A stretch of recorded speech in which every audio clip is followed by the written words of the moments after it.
Our clinical pathway today covers 5 key areas: shock and fluid resuscitation, advanced hemodynamic monitoring, blood products and components, transfusion triggers and cross-matching, and finally, complications and history. All right, Section 1, Shock and Fluid Resuscitation, the critical first steps in the perioperative period. Imagine you've got a patient with a bowel obstruction who is already in hypovolemic shock.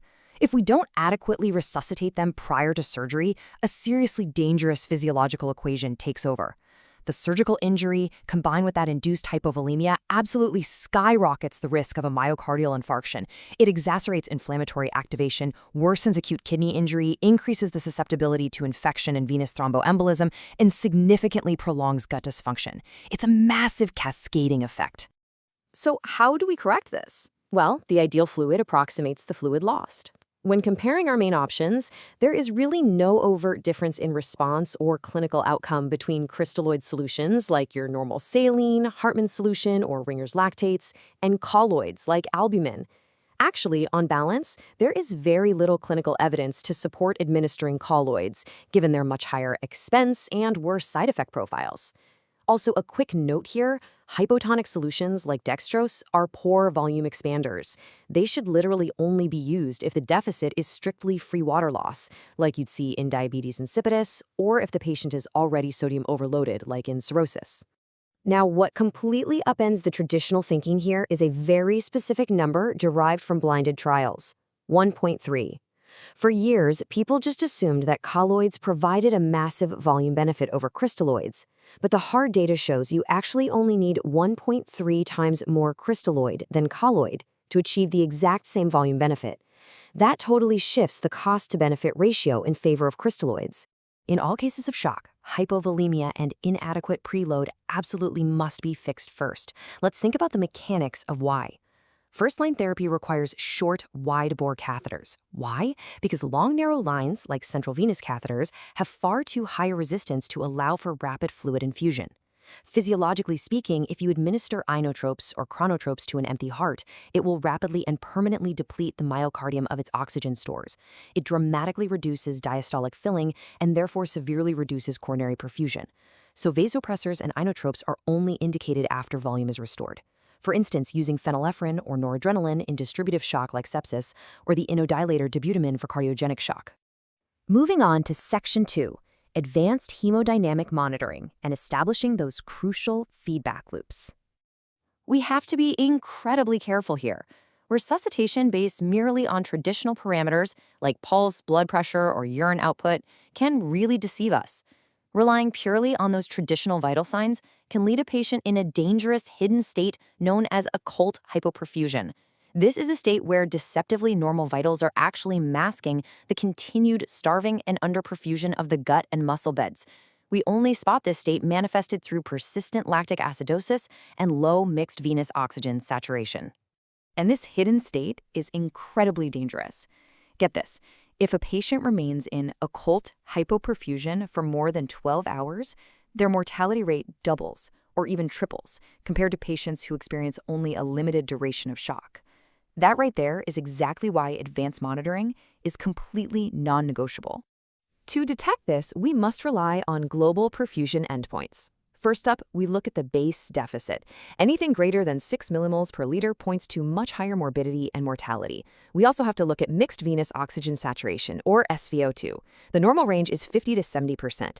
If it drops below 50, it indicates inadequate oxygen delivery, which is consistent with hypovolemic or cardiogenic shock. Interestingly enough, if SVO2 is extremely high, over 70%, that's often seen in sepsis due to disordered cellular oxygen utilization and arteriovenous shunting. Finally, central venous pressure, or CVP, cannot just be judged on a single reading. It's got to be assessed dynamically.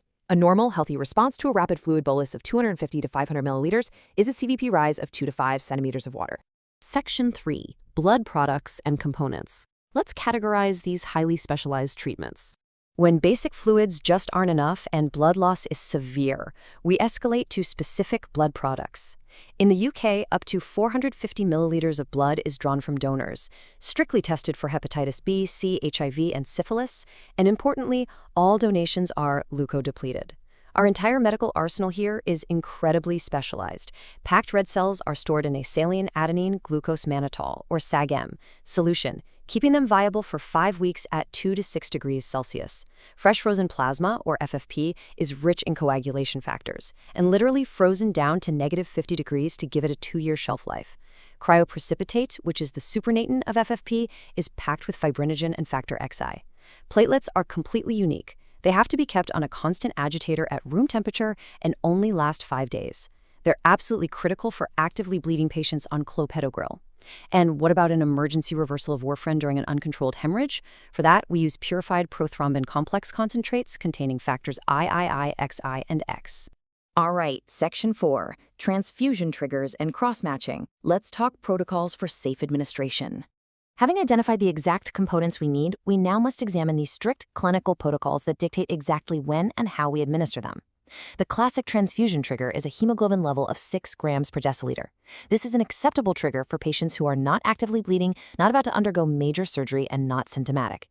If hemoglobin is between 6 and 8, a transfusion is unlikely to benefit them without active bleeding. And if it's over 8, there is no indication for transfusion. In fact, pushing target values artificially above 10 grams per deciliter is entirely unnecessary and is actually associated with increased morbidity and mortality. When that 6 grams per deciliter trigger is hit, the clinical pathway follows a very strict timeline based on urgency. A full cross-match with complete ABO and rhesus typing of both the donor and recipient takes up to 45 minutes. For urgent situations, we use type-specific blood, which is issued in just 10 to 15 minutes. In a dire emergency, Group O blood is given instantly, O negative for females, O positive for males. To ensure absolute safety, 2 healthcare personnel must physically check the patient's details against the prescription, the donor label, and the issue slip. Absolutely no exceptions. Finally, Section 5, Complications and Transfusion History. Let's understand the risks and their origins. Transfusions are undoubtedly life-saving, but they are fraught with danger. It's essential to mentally separate the risks based on the type of transfusion.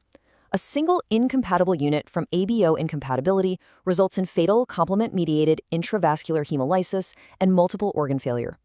Single transfusions also carry risks of transfusion-related acute lung injury, or TRALI, along with infection and air embolism. Now, transitioning to massive transfusions, well, these bring an entirely different metabolic chaos: coagulopathy, hypocalcemia, hyperkalemia, and hypothermia. And for patients requiring repeated transfusions over long periods of time, we absolutely must aggressively monitor for iron overload. This happens because every single unit of packed red cells deposits approximately 250 milligrams of elemental iron directly into the body.